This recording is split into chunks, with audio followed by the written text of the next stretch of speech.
Hey everyone, David here again with another quick unboxing, this time on Prada Luna Rossa. This is a really good fragrance from Prada. I have a full review down below if you want to go watch that. I'll give you my full thoughts. So let's go ahead and get straight to the unboxing. And before we start, of course, let's get to the knife of the day. This is another little traditional slip joint I have by Great Eastern Cutlery. Really nice Stockman pattern, so really cool. Right. Alright, very simple box. Not much to say about it, but pretty cool, I guess. Anyway, let's open it up.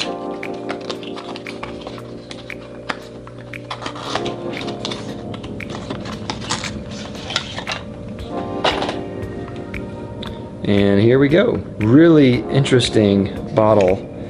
They have a cap, but I believe the cap is just to protect you. Remove before use, it says. So really interesting. It kind of looks like, I don't know what this is going for, but this is metal right here.